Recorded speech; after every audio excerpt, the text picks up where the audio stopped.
علی بھی اگلا سوال ہے، عید قربان کی قربانی واجب ہے یا کہ سنت؟ عید قربان کی قربانی جو ہے آلموسٹ امت میں اتفاق ہے کہ یہ سنت مؤکدہ ہے، واجب نہیں ہے۔ صرف حنفی تھوڑے سے اس معاملے میں سختی کا شکار ہوئے ہیں، اور وہ سختی ان کی حدیث کے ظاہری الفاظ پہ دیکھا جائے تو کسی حد تک جسٹیفائی بھی ہے۔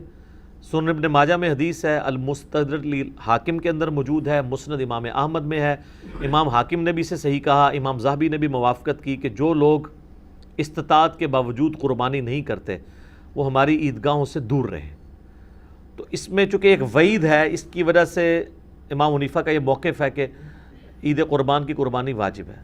لیکن ہم پہلے بھی آپ کو بتاتے ہیں کہ احادیث کو آپ نے صحابہ کے فہم کے مطابق دیکھ کے چلنا ہے، سلف کے فہم کے مطابق نہیں، صحابہ کے فہم کے مطابق۔ سلف تو امام حنیفہ بھی ہیں، انہوں نے فہم غلط لے لیا ہے، تو سلف کے فہم سے مراد ہے صحابہ کا فہم۔ صحابہ کا فہم یہ ہے کہ مصنف عبد الرزاق میں اور سنن الکبریٰ البیہقی کے اندر موجود ہے کہ سیدنا ابو بکر اور عمر رضی اللہ عنہما بعض اوقات جان بوجھ کے عید قربان کی قربانی چھوڑ دیا کرتے تھے تاکہ لوگ اسے واجب نہ سمجھ لیں۔ تو عید قربان کی قربانی سنت ہے، واجب نہیں۔ اہل تشیع کے ہاں بھی یہ سنت ہے، واجب نہیں ہے۔ رہا احادیث میں سے یہ ایک حدیث ہے، اس حدیث کے اوپر بھی ہر صحت پہ اختلاف ہے، بہرحال آلموسٹ حسن درجے کی تو یہ مانی جاتی ہے روایت۔ تو وہ ہے نبی علیہ السلام نے ترغیب دلانے کے لیے، جیسے کئی ایک موقعوں پہ آپ علیہ السلام کا جس طرح فرمان ہے کہ یہود و نصارہ کی مخالفت کرو، داڑھیوں کو رنگو، یہ ترغیب دلانے کے لیے۔ ورنہ تو اس حدیث کو روایت کرنے والے جابر بن عبداللہ اور ان سے بھی بڑھ کے مولا علی علیہ السلام نے داڑھی نہیں رنگی، سفید ہی رکھی ہے، جواز کی حد تک یہ جائز ہے۔ تو یہ واجبیت کے درجے میں نہیں ہے، سنت کے درجے میں ہے۔ لیکن جس شخص کو اللہ تعالیٰ نے استطاعت دی ہے اسے ضرور قربانی کرنی چاہیے۔ میں یہ باتیں اس لیے نہیں کہہ رہا، اللہ کا شکر ہے کہ میں نے یعنی جب سے اس اعتبار سے یعنی صاحب استطاعت ہوں کہ میں نے خود سے کمانا شروع کیا ہے، یعنی 15 سال سے زیادہ ہو چکے ہیں، تو میری تو کسی سال میں بھی قربانی مس نہیں ہوئی ہے۔ نبی علیہ السلام نے بڑے اہتمام کے ساتھ کی ہے، حتیٰ کہ آپ صحیح مسلم میں جو آپ کے آخری حج کی حدیث ہے 2950، جس میں آپ کا فرمان ہے کہ میں اپنے بعد تم میں وہ چیز چھوڑ کے جا رہا ہوں جسے مضبوطی سے پکڑ لوگے کبھی گمراہ نہیں ہوگے، وہ اللہ کی کتاب ہے۔ مسلم میں صرف اللہ کی کتاب کا ذکر ہے۔ سنت والی حدیث حاکم کے اندر ہے، وہ بھی حسن درجے میں ہے۔ اور رہی غدیر خم کی حدیث، وہ تو حجۃ الوداع کے موقع پہ نہیں بلکہ واپسی پہ خم نامی گاؤں میں، وہ مسلم شریف میں ہے 6225 سے 6228۔ تو بخاری مسلم میں جو حدیث ہے 2950 2950 2950 جابر بن عبداللہ سے، وہ بڑی رکت انگیز حدیث ہے۔ جابر بن عبداللہ آلموسٹ نابینا ہو چکے ہوتے ہیں، تو امام باقر ان کو ملنے کے لیے جاتے ہیں، تو ان کو بتایا جاتا ہے کہ حضور کا بچہ ہے آپ کے پاس، امام باقر حضرت حسین کے پوتے، تو وہ ان کو اپنے پاس بٹھاتے ہیں، تو حضرت امام باقر اس حدیث کو روایت کرتے ہیں، اور امام باقر سے امام جعفر صادق نے بیان کی ہے، اور 2 واسطوں سے امام مسلم نے لی ہے۔ تو امام باقر کہتے ہیں کہ جابر بن عبداللہ میرے یہ سامنے کے بٹن کھولتے ہیں اور میرے سینے پہ یوں ہاتھ رکھتے ہیں اور کہتے ہیں تم میرے نبی کے بیٹے ہو، تم مجھ سے جو پوچھنا چاہتے ہو پوچھو۔ تو وہ کہتے ہیں میں آپ سے پوچھنے آیا ہوں کہ نبی علیہ السلام نے حج کس طرح کیا تھا۔ تو وہ حج کی آلموسٹ 7-8 صفحوں پہ لمبی حدیث ہے، مسلم شریف میں 2950 اور مشکات میں دوسری جلد میں حج کے چیپٹر میں پہلی حدیث یہ ہے نبی علیہ السلام کے حج پہ۔ یہ امام باقر نے روایت کی ہے، ان سے امام جعفر نے سنی ہے، اور پھر بعد میں 2 واسطوں سے امام مسلم نے لی ہے۔ اس میں الفاظ ہیں کہ یمن سے نبی علیہ السلام نے 100 اونٹ منگوائے حجۃ الوداع کے موقع پر، 63 اونٹ آپ نے اپنے مبارک ہاتھوں سے نہر کیے ایک حج کے موقع پہ، 63 اونٹ، اور یہ حضور اپنی طرف سے کر رہے ہیں، اور باقی 37 جو ہیں وہ مولا علی کو کہا کہ تم نے کرنے ہیں۔ تو 63 میں اشارہ تھا کہ آپ کی چونکہ زندگی مبارک کے 63 سال ہیں، آپ نے پورے سال ایک سال کی قربانی ایک ہی دفعہ کی ہے۔ اور اس کے بعد جابر بن عبداللہ کہتے ہیں کہ جب وہ 100 کے 100 اونٹ نہر ہو گئے تو نبی علیہ السلام نے حکم دیا کہ ہر اونٹ میں سے ایک بوٹی لی جائے، اور وہ ساری 100 کی 100 بوٹیاں ایک دیگ میں ڈال کے پکائی گئیں، ہر ایک جانور سے ایک بوٹی لے کے۔ اور پھر جابر بن عبداللہ کہتے ہیں کہ مولا علی نے اور نبی علیہ السلام نے ایک دسترخوان پہ بیٹھ کے تناول فرمایا۔ ٹھیک ہے جی، تو وہ پوری کی پوری حدیث جو ہے نا بڑی رکت انگیز ہے پڑھنے والی، نبی علیہ السلام کے آخری حج کا بیان، حجۃ الوداع۔ تو اس سے بھی یہ یعنی بات پتہ چلی کہ نبی علیہ السلام نے اس سنت کا بڑا اہتمام کیا ہے. لہٰذا اس چکروں میں تو پڑھنا ہی نہیں چاہیے کہ جناب واجب ہے یا سنت ہے. بھائی سنت ہے کریں گے.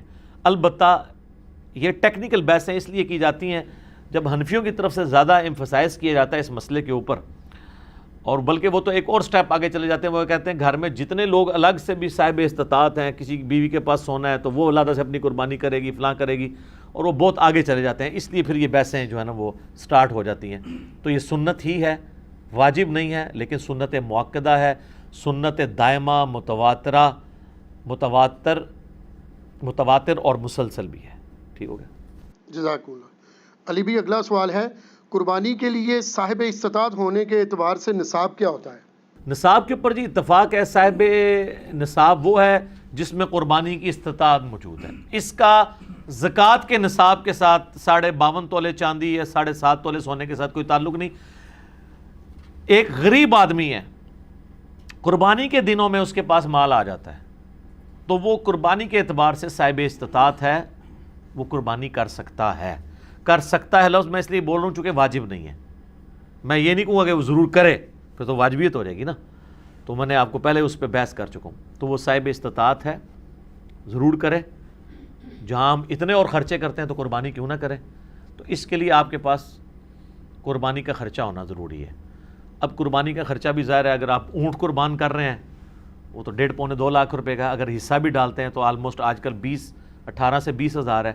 گائے کا 13 سے 15 ہزار ہے, اور بکرا لیں گے تو کم از کم بھی کوئی بہت بھی چھوٹے سے چھوٹا بھی دوندا بکرا ملا آپ کو تو 25 ہزار سے کم تو نہیں ملنے کا. اللہ ہے کہ بہت آپ انٹیریئر پنجاب میں کہیں جنوبی پنجاب چلے جائیں تو پھر بھی 20-25 ہزار کا تو بکرا چاہیے. تو اتنی رقم آپ کے پاس اگر رقم آ جاتی ہے تو بجائے اس کو اور معاملات میں خرچ کرنے کے اور جا کے ایک کوئی LED سکرین کو 50 انچ کی اٹھا کے لے آئیں آپ گھر میں, پہلے بھی ہو 32 والی, وہ چھوٹی لگ رہی ہو, پیسے آ جائیں, کمیٹی نکلے تو یہ چیزیں چھوٹی لگنی شروع ہو جاتی ہیں. تو اس کی بجائے قربانی کریں آپ. کیوں ان معاملات کے اوپر پیسے ضائع کرتے ہیں؟ پیسے ان کاموں میں ڈالیں. ٹھیک ہو گیا, جزاک اللہ. علی بھی اگلا سوال ہے, اگر ایک خاندان میں ایک سے زیادہ لوگ مالی طور پر استطاعت رکھتے ہوں تو سب لوگوں کو الگ الگ قربانی دینا ہوگی یا ایک خاندان کی جانب سے ایک قربانی کر دینا ہی کافی ہے؟ بہتر ہے جی سب الگ الگ دیں. دیکھیں یہ فضیلت ہے, ہر بندے نے اپنی قبر میں جانا ہے, وہ اللہ کے حضور کیوں نہ قربانی لے کے جائے. ان صلاتی و نسکی و محیای و مماتی للہ رب العالمین. رہا شرعی مسئلہ تو یہ ہے کہ ایک خاندان کی طرف سے ایک قربانی کافی ہے. وہ سنن ابن ماجہ میں بھی اور جامع ترمذی میں حدیث موجود ہے. ابو ایوب انصاری رضی اللہ تعالیٰ عنہ سے جب پوچھا گیا تو انہوں نے فرمایا کہ ہم نبی علیہ السلام کے زمانے میں ایک خاندان کی طرف سے ایک ہی بکری قربان کیا کرتے تھے. پھر بعد میں جب لوگ باہم دولت میں ایک دوسرے پہ فخر کرنا شروع کر دیا تو پھر ایک سے زیادہ لوگ جانور قربان کرنا شروع کر دیا لوگوں نے. اور ایک اور حدیث ہے سنن ابن ماجہ میں بھی, المستدرک للحاکم میں, ایک اور صحابی کہتے ہیں کہ ہم تو ہمیشہ سے پورے خاندان کی طرف سے ایک ہی جانور قربان کیا کرتے تھے, بکری یا بکرا, اور لیکن اب میرے گھر والے مجھے اکساتے ہیں تو ہم یعنی ایک دوسرے پہ روب ڈالنے کے لیے کہ ہمسایوں نے تو 3 بکرے دیے ہیں, تم کیوں ایک. یہ صحابہ کے زمانے میں بھی ہے سر. یہ جو ہائری پیڑی ہے جو ہم کہتے ہیں نا, اس پیڑی نے تیار نہ کرتا, یہ وہ جو ایک خاندانی ٹسل ہے یہ.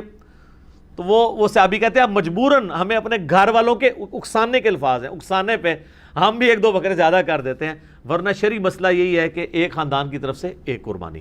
یہ خاندان سے مراد ایک چولہا ہے. ایک چولہا اس اعتبار سے کہ میاں بیوی بچے. اب آپ کو گھر ایسا لے آئیں کہ جہاں پہ 5 فیملیز رہ رہی ہیں اور چولہا ایک ہو تو وہ آپ کہیں گے ایک قربانی نہیں, وہ 5 خاندان ہے.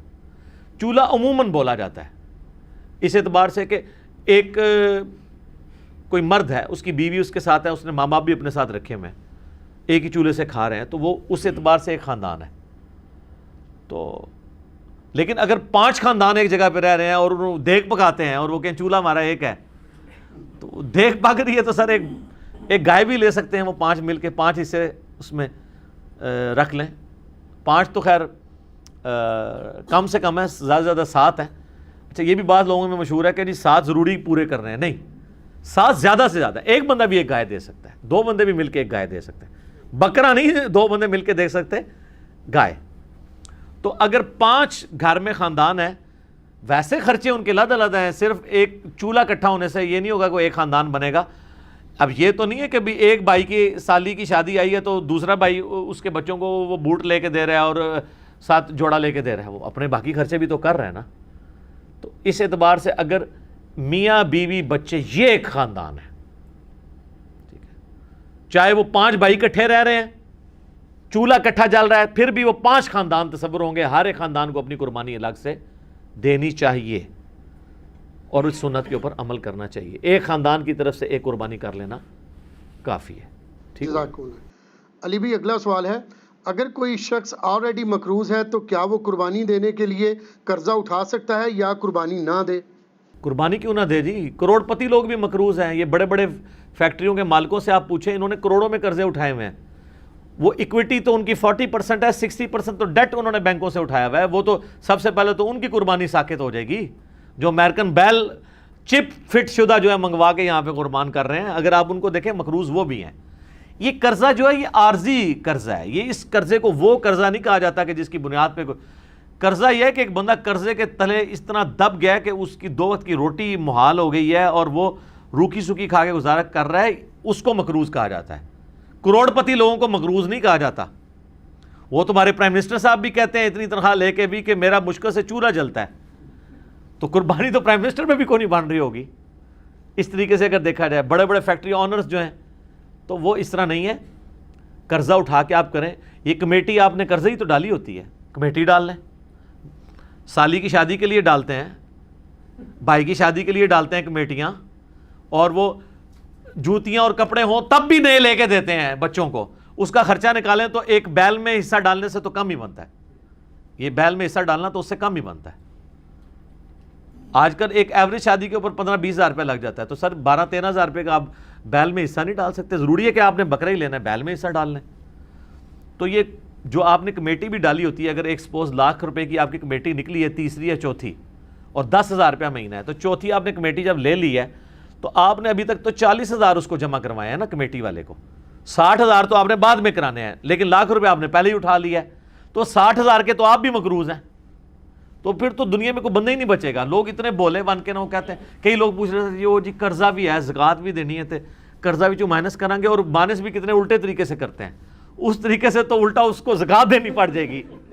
وہ پتہ کس طرح کر رہے ہوتے ہیں؟ مثلا ایک بندے کا کاروبار ہے 1 کروڑ روپے کا، 40 لاکھ روپیہ اس کا اپنا تھا سرمایہ، 60 لاکھ اس نے بینک سے اٹھایا قرضہ. کتنا ہو گیا؟ 1 کروڑ. اب وہ جب حساب کرنے لگتا ہے نا سال بعد، وہ کہتا ہے جی میں نے 1 کروڑ روپیہ کاروبار میں لگایا ہوا ہے، تو 1 کروڑ کی زکوٰۃ جو ہے وہ کیسے نکالی؟ وہ پھر کہتا ہے کہ دیکھیں جی میرا تو اپنا تھا 40،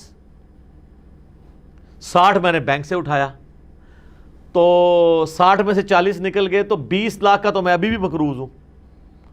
تو میں تو مقروض ہوں، میں کیوں زکوٰۃ دوں گا؟ حالانکہ وہ بیوقوف بھول جاتا ہے کہ کاروبار میں اس نے 1 کروڑ لگایا ہوا ہے. یہ 60 لاکھ 1 کروڑ میں سے مائنس ہونے ہیں، 40 لاکھ میں سے نہیں مائنس ہونے. 40 لاکھ تو اس کا اپنا تھا نا، 60,000 اس نے قرضہ اٹھایا، تو ٹوٹل کتنا ہوا؟ 1 کروڑ. اب کاروبار میں 1 کروڑ لگا ہوا ہے، 1 کروڑ میں سے 60 لاکھ مائنس ہونا ہے. اپنے 40 جو بھی وہ 60 کاٹ دیتے. ٹھیک ہے. ویسے ماشاءاللہ آپ ان کو دیکھیں، ان پڑھ چٹے ان پڑھ ہے، کروڑوں کا بزنس کر رہے ہیں. آپ کو جناب زبانی پورے دن کا حساب کتاب بتا دیں گے، اور نام نہیں اپنا لکھ سکتے. کاروبار میں اتنے تیز ہیں. دعائے قنوت پھر بھی نہیں یاد ہوگی ان کو. جنازے تو ویسے ہی نہیں آتا نا، غور پہ ہے کوئی اور.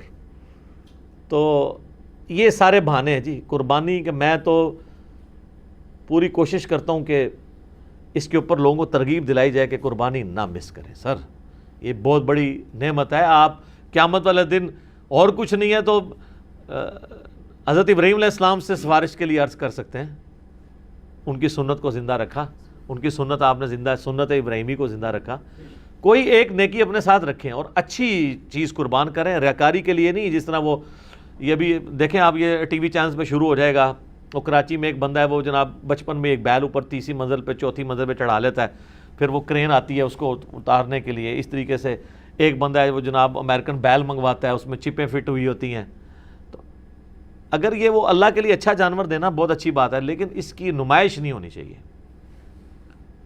ریاکاری ہوئی تو اعمال برباد ہونے کا خدشہ ہے۔ مسند احمد میں حدیث ہے جس نے دکھلاوے کے لیے نماز پڑھی اس نے شرک کیا، حالانکہ پڑھی نماز ہے، دکھلاوے کے لیے روزہ رکھا اس نے شرک کیا، اور دکھلاوے کے لیے اللہ کی راہ میں صدقہ کیا، یہ صدقہ ہی ہے نا اللہ کی راہ میں قربانی کرنا، تو اس نے شرک کیا۔ اور جو مسلم شریف میں حدیث ہے کہ قیامت والے دن ایک سخی کو، ایک شہید کو، ایک قاری کو بلایا جائے گا، اللہ تعالیٰ تینوں کو اپنی نعمتیں گنوائے گا، تو پوچھے گا تو نے میرے لیے کیا کیا؟ شہید کہے گا یا اللہ جان دے دی اور کیا کرتا، اس سے بڑی کیا بات تھی؟ اللہ کہے گا اس لیے دی کہ لوگ تجھے بہادر کہیں، لہٰذا دنیا میں تیری بڑی تعریف ہوئی ہے، اوندھا منہ کر کے دوزخ میں۔ سخی کو اللہ تعالیٰ پوچھے گا، کہے گا یا اللہ میں نے تو اتنا کچھ خیرات کیا، میں تو مسجد کی ٹوٹیوں کے اوپر نیم پلیٹ بھی لگوائی کہ فلاں سیٹ صاحب نے یہ وضو خانہ اور ٹائلٹ بنوایا ہے، اور بھی تو یقین نہیں آتا بریکٹائچ، تو اللہ تعالیٰ بھائے گا یہ تو اس لیے کہا کہ لوگ اس تیری تعریف کریں، کر لی گئی، جا دوزخ میں، تم میرے پاس کوئی اجر نہیں۔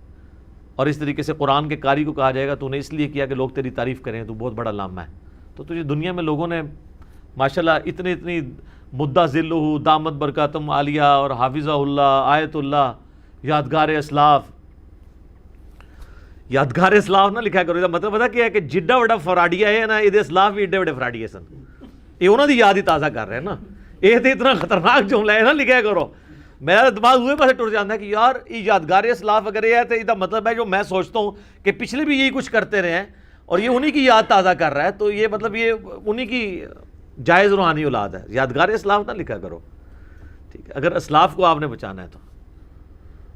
اور یہ باتیں کرنا صرف آسان ہے، دین کے اوپر چلنا بڑا مشکل کام ہے۔ تو جناب قرضہ اٹھانا پڑتا ہے تو کوئی مسئلہ نہیں، قرضہ کیا آپ کو سب مر چلیں قرضہ اٹھا، کمیٹی ڈال لیں، پلان کریں قربانی کے لیے۔ اگر آپ نے ہر مہینے میں بھی 1000 روپے علیحدہ کیا ہو نا، سال بعد 12000 روپے بن جاتا ہے، آپ ایک حصہ ڈال ہی سکتے ہیں۔ تو اس کو جس طرح باقی خرچے رکھے ہوئے ہیں نا، بچوں کی فیسیں آج کل 2000 سے تو سٹارٹ ہو رہی ہیں ایک عام نارمل سکول کے اندر، تو 24000 روپے تو آپ بچوں کی فیس بھی سال کی دے رہے ہیں، ٹھیک ہے۔ کرونا کی وجہ سے پھر بھی حیا نہیں آئی ہے اسکول والوں کو کہ پیسے ہی کچھ کم کر دیں، فیسیں آپ سے پوری لے رہے ہیں، تو سال میں 1000 روپے علیحدہ کر کے آپ اللہ کی راہ میں قربانی نہیں کر سکتے؟ کرنی چاہیے۔ ایون قرضہ بھی اٹھانا پڑتا ہے، ضرور اٹھائیں، کریں، کیونکہ یہ قرضہ ایسا نہیں ہے کہ جو آپ کی گردن کو دبوچ لے گا، آپ آسانی سے اتار لیں گے۔ 12-13 روپیہ کیا چیز ہے؟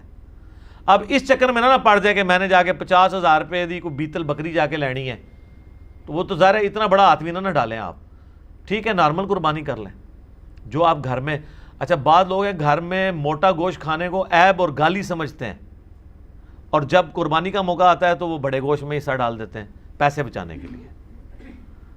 تو چاہیے یہ کہ پھر جو اگر آپ چھوٹے گوشت کو پریفرلی گھر میں کھاتے ہیں، صرف چھوٹا گوشت جو کھا رہے ہیں، میں ان کی بات کر رہا ہوں، جو مکس کر کے کھا رہے ہیں ان کی نہیں بات کر رہا، تو آپ کو پھر قربانی بھی چھوٹے گوشت کی ہی دینی چاہیے۔ لن تنالوا البر حتی تنفقوا مما تحبون، تم کبھی بھی نیکی کے اعلیٰ درجے کو نہیں پا سکتے جب تک کہ پسندیدہ چیزیں اللہ کی راہ میں خراب نہ کرو۔ ویسے موٹے گوشت سے آپ گن کھائیں اور کہیں جی ساڑھے گھر سے پکدے ہی چھوٹا ہے، جو قربانی دی واری آئے تھے وہ جناب موٹے گوشت کا حصہ 13,000 روپے کا بن رہا ہے اور بکرا جو ہے وہ آ رہا ہے 30,000 روپے کا، ادھر جناب تو یاد آ جائے کہ وہ جی ابراہیم علیہ السلام جڑے نا وہ بھی بنایا بچڑا لائے سن فرشتے واسطے، تے موٹا گوشت تے سنت ابراہیمی ہے، ٹھیک ہے سر، بڑا گوشت سنت ابراہیمی ہے اور چھوٹا گوشت سنت محمدیہ ہے صلی اللہ علیہ وآلہ وسلم۔ بخاری مسلم میں حدیث شفاعت جو ہے وہ سٹارٹ ہی اس سے ہوتی ہے کہ نبی علیہ السلام کے سامنے دستی کا بکری کا گوشت رکھا تھا، آپ وہ ساتھ ساتھ کھا رہے تھے اور آپ نے شفاعت والی حدیث بیان کی کہ قیامت والے دن سب کے سب لوگ پہلے حضرت آدم کے پاس جائیں گے۔ وہ حدیث کا آغاز ہی بخاری مسلم کا اس سے ہوتا ہے، اور اس سے یہ بھی ثابت ہوا کہ کھانا کھاتے ہوئے گفتگو کرنا سنت ہے، لیکن یہ اس میں احتیاط بھی ہے۔ بعض لوگ بہت بڑے بڑے نوالے لیتے ہیں، ساتھ گفتگو کرتے ہیں، بعض کا سانس کی نالی میں چلا جائے نا تو لگ پتہ جانا جائے۔ یہ جو منع کرتے ہیں نا لوگ کھانا کھاتے ہوئے بولنا نہیں چاہیے، یہ کوئی شرعی مسئلہ نہیں ہے، بلکہ اس لیے کہا جاتا ہے کہ وہ کھانا کھاتے ہوئے بعض اوقات وہ سانس کی نالی میں چلا جاتا ہے، اور آپ کو پتہ ہے یہ جینون بیماری بھی ہے بعض لوگوں کو۔ میں کئی ایسے لوگوں کو جانتا ہوں جن کو معدے کا ایشو ہے نا، ان کو ڈاکٹرز نے باقاعدہ کہا ہوا ہے کہ آپ نے کھانا کھاتے وقت نا صرف کھانا کھانا ہے، نہ باتیں کرنی ہے، نہ ٹی وی دیکھنا ہے، اور آپ نے اپنے ذہن میں حاضر کرنا ہے کہ آپ کھانا کھا رہے ہیں، کیونکہ دماغ کے سگنل پھر وہ ایسے چلیں گے کہ آپ کا خوراک کی نالی میں نہیں جائے گا۔ یہ جینون پرابلم ہے، ٹھیک ہے۔ یہ اذانیں شروع ہو چکی ہیں، بقیہ کے سوالات انشاءاللہ اذانوں کے وقفے کے بعد انشاءاللہ۔ بسم اللہ والحمد للہ والصلاة والسلام علی رسول اللہ وعلی آلہ واصحابہ اجمعین الی یوم الدین، الحمدللہ آج 19 جولائی 2020 کی علمی و تحقیقی مجلس نمبر 124 کی جو اسٹوڈیو ریکارڈنگ ہے اس کے بقیہ سوالات کی طرف آتے ہیں اذان کے وقفے کے بعد والے سوالات کی طرف.